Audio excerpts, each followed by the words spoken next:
예술 속 사람과 돈 얘기 문화연구소 BP의 이정우 에디터와 함께합니다. 안녕하세요. 안녕하세요. 저 최근에 네. 이 뉴스를 하나 봤는데 네. 진짜 놀랐어요. 지드래곤 씨가 카이스트의 교수로 초빙이 됐다. 이걸 두고 갑론을박이 치열하더라고요. 동문들 중에는 뭘 가르칠 수 있을까 이런 의견도 있는데 대중들은 이거 굉장히 신선한 시도다. 여러 가지 의견이 있었습니다. 오늘 문화연구소에서도 우리 이 얘기 하나요? 네, 맞습니다. 이 GD의 카이스트 초빙 교수 임명식이 있고 나서 말씀 주신 것처럼 다양한 반응이 있었는데 저 같은 경우에는 사실 미술사적인 관점으로 이 이슈를 바라보게 된다면 조금 자연스럽고 당연하게 받아들일 수 있을 것 같은데 라는 생각을 좀 했었어요. 아무래도 미술사를 쭉 훑어보면 굉장히 오래전부터 예술이라고 하는 것과 수학, 과학이 같이 함께 영향을 주고 발전해온 사례가 너무나 많았었고요. 다빈치. 네, 다빈치도 조금 이따 소개를 할 테지만 그리고 우리가 잘 아는 작품들 중에서도 너무나 많습니다. 그래서 오늘은 이 권지용 GD의 카이스트 초빙 교수 관련된 이슈와 함께 예술과 과학이 어떻게 발전을 해왔는가라는 이야기를 좀 소개를 드려보려고 준비를 해왔어요. 이게 주어를 바꾸고 생각을 하니까 주어와 수식어를 바꾸고 생각해보니까 그럴 수 있겠네요. 네. GD를 주어로 넣으니까 카이스트를 주어로 넣었을 때하고 느낌이 달라져요. 역시 이정우 에디터가 뇌의 측면을 긁어주는 생각이 드는데 예술과 기술의 콜라보레이션 언제부터 시작이 됐습니까? 그 시작은 르네상스 때로 거슬러 올라갑니다. 이 르네상스라고 하는 때에는 소수의 천재들이 소위 독박 학문을 좀 했었던 시기라고 볼 수 있을 것 같아요. 그렇게 나온 단어가 또 르네상스맨이라는 단어가 있기도 하죠. 다양한 분야의 깊은 식견을 가진 사람들을 일컫는 말인데요. 대표적인 르네상스맨이 바로 레오나르도 다빈치입니다. 이 다빈치는 지난 3월쯤에 저희 목돈연구소에서도 잠깐 언급을 했었는데 세계에서 가장 유명한 예술 작품인 모나리자와 최후의 만찬을 만든 예술가이기도 하면서 동시에 수많은 학문을 연구했었던 지식인이기도 합니다. 다빈치가 공부했던 학문을 한번 쭉 나열을 해보자면 해부학, 식물학, 동물학 같은 과학 분야가 있고요. 이외에도 기계공학, 건축, 수리공학뿐만이 아니라 광학, 역학, 기하학, 천문학, 지질학까지 다양하다고 합니다. 욕심쟁이. 천재라는 건 너무나 알겠어요. 네. 그 그림을 봐도 뭐 기가 막히잖아요. 구도나 이런 것들의 안정성이. 근데 이렇게 다양한 학문을 미술에 어떻게 접목을 했을까요? 일부 학문들을 좀 미술에 적용을 하기도 했었고요. 그리고 학문을 방대하게 연구했었던 그런 연구자적인 기질이 작품에도 적용이 되고 드러나기도 하는데 일례로 다빈치는 이탈리아에서 최초로 유화를 시도했었던 인물입니다. 그 실험을 시도했던 게 잘 알려진 그리고 이전에 저희가 이야기하기도 했었던 미켈란젤로와의 결투작 앙기아리 전투라는 작품이었죠. 당시에 이제 미켈란젤로와 다빈치 둘 다 작품을 완성하지 못했었는데 다빈치는 이때 실험했던 유화 느낌의 물감이 벽에 스며들지 않고 녹아내리면서 실패하게 됐습니다. 이때 당시에 좀 실험을 어떻게든 성공적으로 이끌려고 화로를 그림 앞에 놔둬가지고 물감이 굳게 하려는 이런저런 시도들을 했었다라고 했는데 결국에는 실패를 했고요. 그 이후에 꾸준히 유화를 실험하면서 새로운 기법을 결국 탄생시키기는 했습니다. 그리고 이 외에는 우리한테 익숙한 모나리자 작품에서도 과학적인 것들을 찾아볼 수가 있는데요. 이 모나리자의 경우에는 공기원근법을 활용해서 그린 그림입니다. 이 공기원근법이라고 하는 것은 가까이 있을수록 선명하게 보이고 또 멀리 있을수록 공기 중에 수증기나 먼지 같은 것들에 의해서 흐릿하게 보이는 걸 의미하는데요. 다빈치는 이런 공기원근법의 개념을 최초로 그림에 적용했었던 인물입니다. 그 사례가 바로 모나리자라는 작품이고요. 이 작품을 보면 멀리 있는 모나리자 뒤쪽으로 있는 풍경은 좀 흐릿하게 그려져 있는 모습이고요. 이런 것들이 공기원근법이 적용된 특징이라고 볼 수 있는데 기존의 다른 화가들은 적용하지 않았었던 그리고 인지조차 못했었던 화가들도 있었고요. 그렇다 보니까 모나리자의 신비감이 이 공기원근법으로 더 극대화됐다라고 평가를 받습니다. 그리고 이 외에도 해부학이나 의학을 연구했던 걸 그림에 적용했던 건 너무 쉽게 찾아볼 수 있고요. 이 덕분에 레오나르도 다빈치 이후의 작품들이 르네상스 전 시기의 작품들보다 훨씬 묘사적으로 완성도가 높아졌다라는 평가를 받고 있습니다. 예술에 과학이 적용된 또 다른 사례 어떤 게 있을까요? 또 다른 사례로는 이제 르네상스 당시에는 좀 독박 학문이 있었다고 했잖아요. 그런데 그 이후에는 예술과 기술이 각자의 영역에서 좀 더 밀도 있게 발전이 되면서 진행이 되어 왔는데 인상주의 때 또 한 번 접어들어서 예술이 과학을 활용한 케이스가 또 등장하게 됩니다. 인상주의 때는 인상주의의 경우에는 빛과 색채가 강조된 예술 사조잖아요. 그런데 이 빛과 색채를 과학적으로 풀면 빛은 광학을 적용해 볼 수 있고요. 색채는 색상학을 적용해 볼 수 있습니다. 이것을 빠르게 캐치하고 그림에 적용한 게 조르주 쇠라라는 인물인데요. 이 쇠라는 우리한테는 점묘법을 통해서 잘 알려진 작가입니다. 점묘법은 작은 점을 찍어서 채색하는 기법인데요. 그런데 여기에다가 과학적인 것을 활용한 게 점을 보이는 색깔 그대로 찍는 게 아니라 보색을 이루는 점을 옆에다가 나란히 찍었습니다. 와. 이 색상학에 따르면 보색 대비 색깔은 나란히 배치할 때 서로의 색깔이 좀 더 생동감이 있어 보이고 눈에 더 잘 들어온다라고 해요. 일례로 등산복을 생각하면 쉬운데 산이 푸른색이니까 등산복은 빨강이나 핑크가 좀 많습니다. 이 역시 색상학을 적용한 사례라고 볼 수 있는데요. 이걸 잘 볼 수 있는 작품이 쇠라가 1884년 내놓은 그랑드 자트 섬의 일요일 오후라는 그림입니다. 이 작품은 세로 2m, 가로 3m로 우리가 예상하는 것보다 조금 더 큰 사이즈인데요. 이 캔버스는 수백만 개의 점으로 찍어서 채색이 됐습니다. 그래서 제작에만 2년이나 걸렸다라고 해요. 저는 미술 안 하기 잘했습니다. 점묘법 저는 어려울 것 같은데 진짜 화가가 한 땀 한 땀 그렸다는 게 이런 작품을 두고 하는 얘기네요. 맞습니다. 완성에만 수백만 개의 점을 찍어서 2년이 걸렸다. 사람들이 이런 그림 처음 봤을 것 같은데 당시에 네. 사람들 반응은 어땠을까요?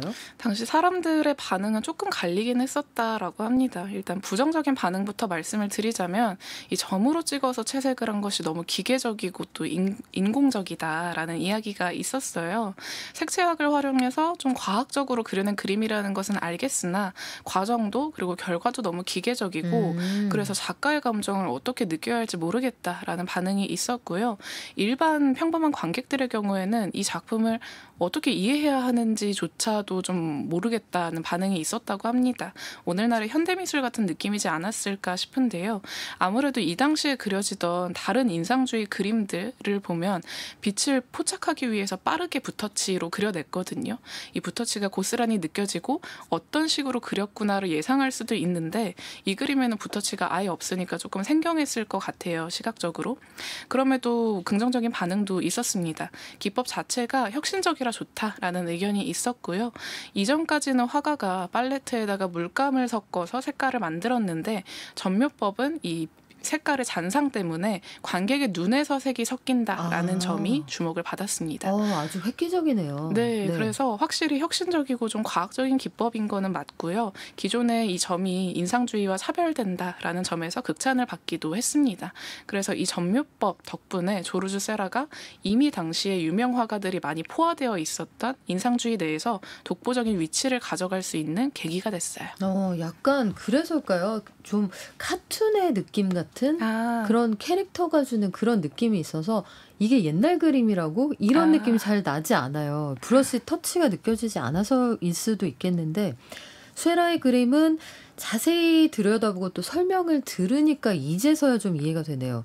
근데 한눈에 봐도 야 이건 퍼즐이야 뭐야 이건 레고야 이렇게 느껴지는 그림도 있어요. 네, 맞습니다. 바로 피에트 몬드리안의 그림인데요. 이 몬드리안이라고 하는 예술가는 추상 미술이 시작되던 시기에 기하학적인 구성을 그림에 적용한 작가입니다.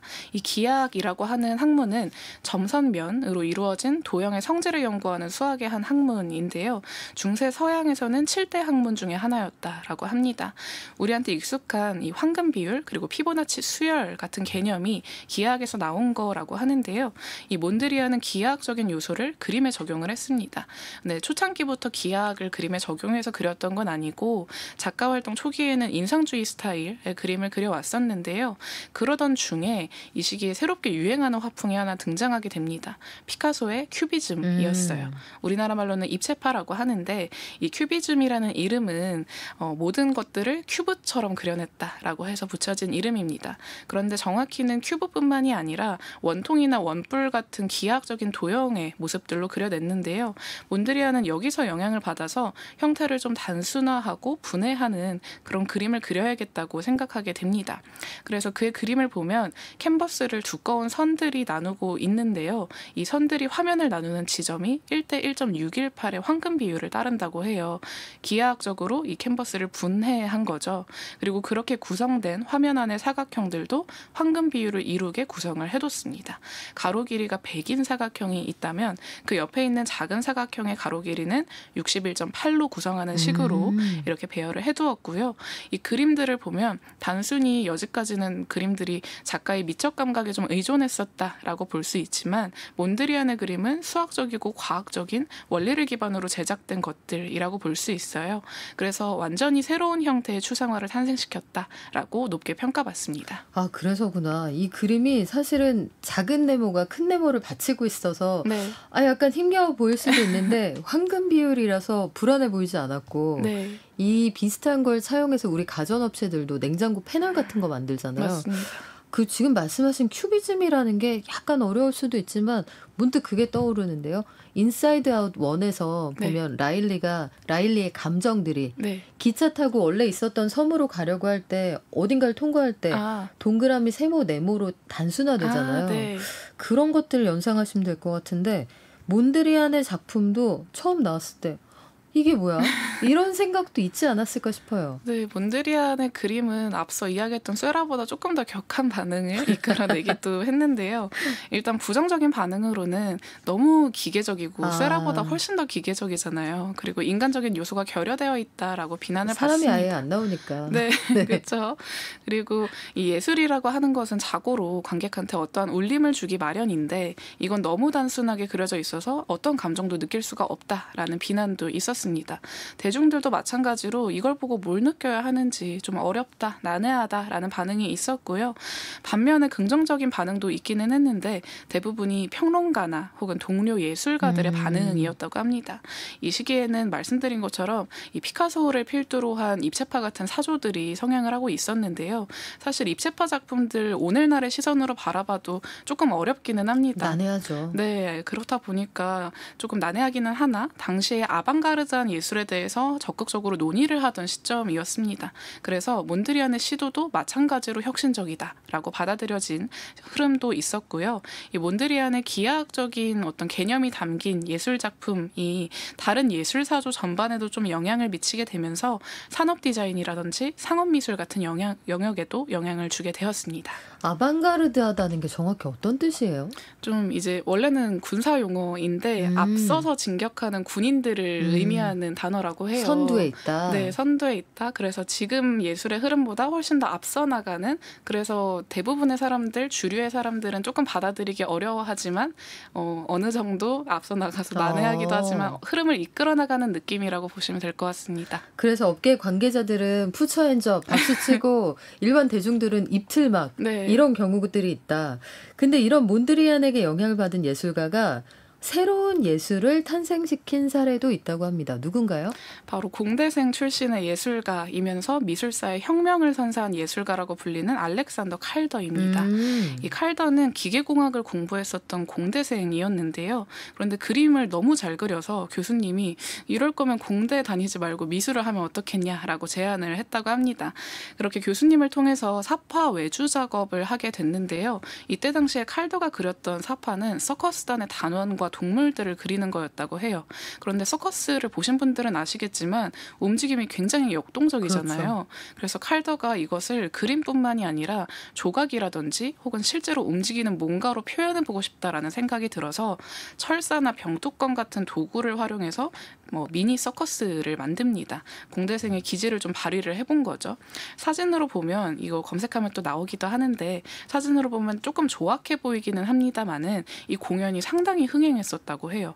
그리고 공연을 보기 위해서 많은 예술가들이 모여들었었는데요. 이 중에는 마르셀 듀샹, 그리고 호안 미로, 몬드리안까지 왔었다라고 야, 합니다. 객석의 셀럽 대잔치. 네. 네. 그래서 이들과 이제 칼더가 자연스럽게 어울리게 됐는데요. 칼더가 그러던 중에 이제 이들과 어울리면서 서로 작업실도 놀러 가고 하잖아요. 그런데 몬드리안 작업실을 다녀와서 완전히 매료가 되어 버립니다. 그러면서 쓴 일기가 하나 있는데 우리 경제 요정님께서 한번 읽어주실 수 있을까요? 죄송합니다. 요정은 아니지만 최선을 다해서 읽어볼게요. 몬드리안의 작업실을 보았을 때 나는 한 방 얻어맞은 듯한 기분이었다. 넓고 아름다운 작업실은 이색적이었으며 하얀 벽에는 검은색 선의 칸막이가 있고 원색의 사각형이 몇 개인가 그려져 있어 그곳으로 들어오는 빛이 교차되는 너무나 아름다운 곳이었다. 그때 나는 생각했다.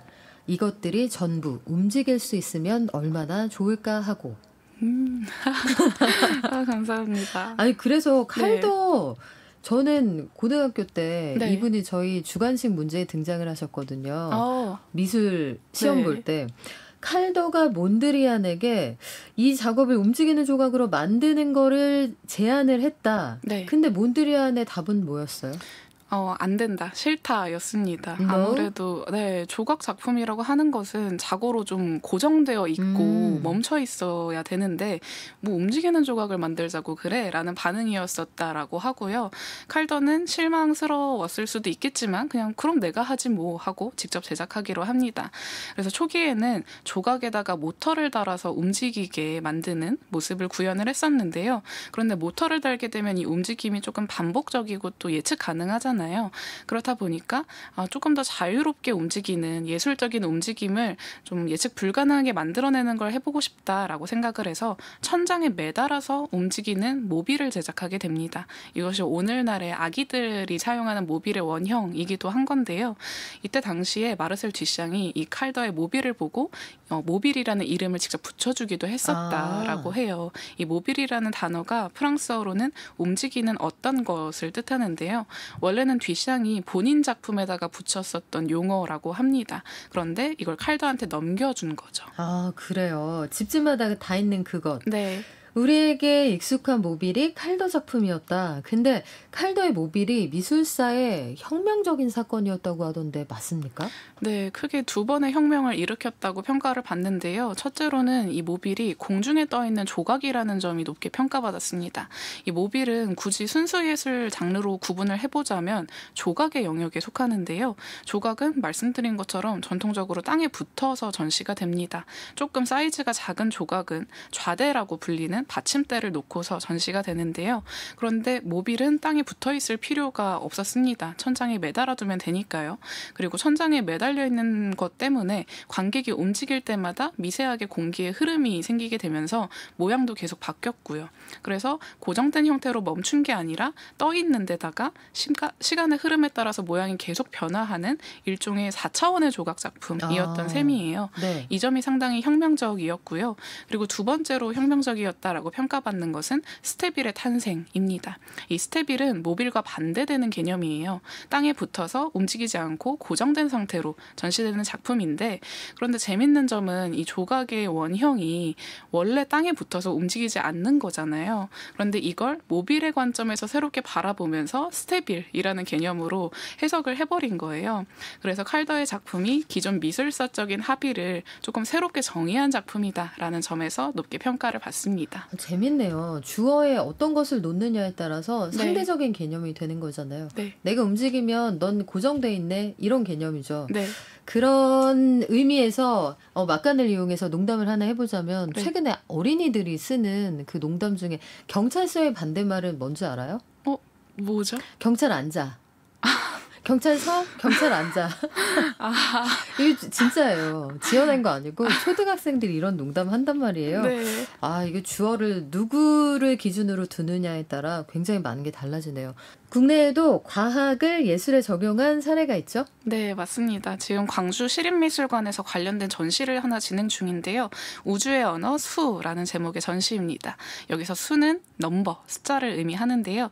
이 4차 산업혁명 후에 인공지능이 보편화된 세상에서 예술가들은 이 술을 어떻게 바라보는지를 이해할 수 있는 전시입니다. 그리고 주목할 만한 작품을 몇 가지 함께 소개를 해드리려고 준비를 했는데요. 첫째로는 최우람 작가입니다. 이 최우람 작가는 지난 2022년에 국립현대미술관에서 작은 방주 전시를 진행하면서 화제를 모았었던 인물이에요. 당시에 선보였던 원탁이라는 작품이 많은 주목을 받았었습니다. 이 지푸라기로 만든 모형이 원탁을 받치고 그 위에 놓인 지푸라기 머리를 차지하려고 하는 모습을 보여주는 작품이었는데 이 움직임이 정말 로봇이나 기계가 아니라 생명체 같아서 관객이 기계를 통해서 인간사를 좀 사유하게 만드는 모습을 연출을 했었는데요. 이번 전시에서는 세로 180cm, 가로 250cm의 거대한 꽃 작품인 하나를 선보입니다. 이 작품도 마찬가지로 움직임이 마치 실제 생명체 같은 모습이에요. 이 꽃은 피고지기를 반복하는데 이걸 통해서 삶과 죽음 그리고 시작과 끝을 떠올리게 만듭니다.